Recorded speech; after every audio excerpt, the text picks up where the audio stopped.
In high school, I struggled a lot with family issues and some pent up anger and uneasiness.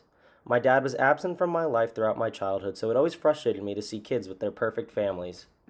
All of this changed my junior year when I was selected to be in PALS with Mr. Schwartz. I didn't know when I joined, but PALS would not only provide me with the father figure I had always been missing, but would also inspire me to become a teacher so that I could try to have the kind of impact on students that Mr. Schwartz had on me. My parents fought a lot, and in the spring of my junior year, my mom and dad had a fight that was the worst of them all. It led to my brothers and I spending the next month displaced from our home and separated from each other. I spent the weeks after sleeping on my friends' couches and dealing with the aftermath of my parents' separation.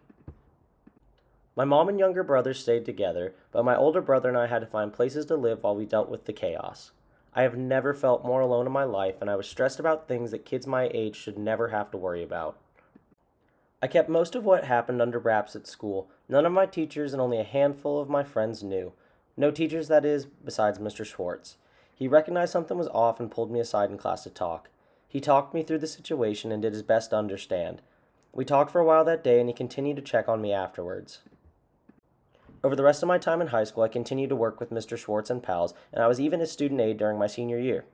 I began to see that the way he took a vested interest in me was not something that was the spur of the moment. Instead, it was a focal point of his style of educating. He cared about his students and made a point to value their different backgrounds, the good and the bad.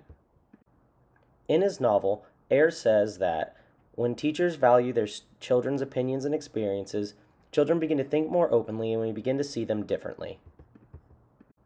I believe this was something that Mr. Schwartz actively engaged in doing with all of his students, and it showed in the way we all respected and engaged with him.